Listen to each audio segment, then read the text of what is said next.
Hai, namaku Indira Gabriela Putri. Nah, di sini aku mau menjelaskan tentang letak geografis Indonesia. Sebelum mulai, apa sih itu pengertian letak geografis? Nah, simak videonya lebih lanjut. Nah, jadi apa sih itu letak geografis?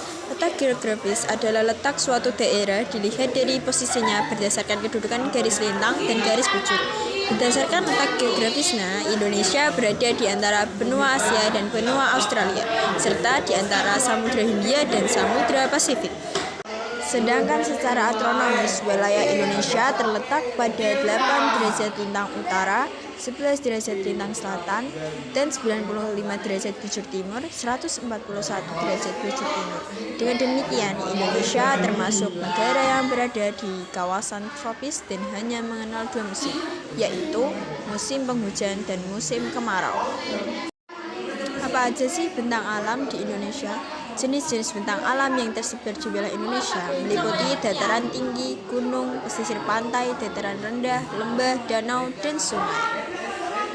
Wilayah Indonesia dilalui oleh dua sabuk gunung berapi dunia, yaitu 1. Sirkum Pasifik adalah deretan gunung berapi yang berawal dari barisan pegunungan Andes Amerika Selatan dan bersambung ke pegunungan Rocky Amerika Utara, lalu bersambung ke Jepang hingga Filipina.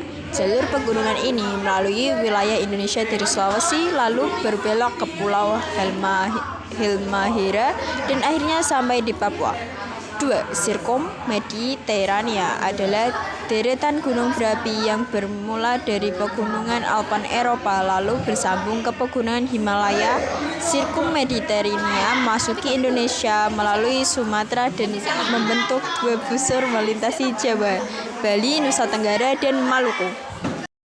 Perbukitan. Aktivitas ekonomi di daerah perbukitan berupa pemanfaatan lahan-lahan kering yang dengan pasokan air yang mengandalkan air hujan.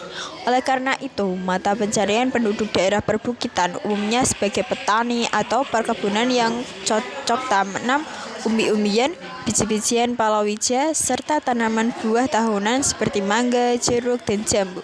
Bagian lereng bukit biasanya dimanfaatkan untuk menanam padi. Berdasarkan awal terbentuknya, dataran tinggi dibedakan menjadi dua, yaitu hasil erosi dan sedimentasi.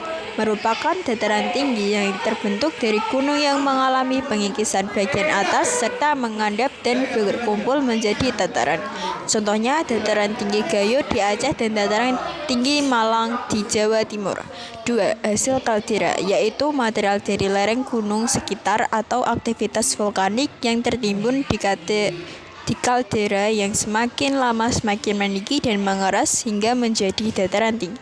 Contohnya dataran tinggi Dieng di Jawa Tengah. Dataran rendah umumnya banyak digunakan sebagai pusat permukiman. Permukiman dataran rendah yang cenderung rata memudahkan manusia dalam melakukan mobilitas sehingga sering menjadikan sebagai pusat kegiatan masyarakat. Sebagian besar wilayah perkotaan berada di wilayah dataran rendah, contohnya DKI Jakarta. Karakteristik wilayah daratan dan perairan Indonesia. Wilayah Indonesia merupakan wilayah kepulauan yang terdiri atas daratan dan lautan dengan 60% wilayah berupa lautan. Iklim di Indonesia memiliki 4 sifat dasar, yaitu bersuhu hangat, pergantian musim penghujan dan kemarau yang relatif stabil, terbebas dari hembusan angin taifun, kelembapan udara yang tinggi. Nah, itu adalah penjelasan singkat tentang letak geografi Indonesia. Sekian, terima kasih.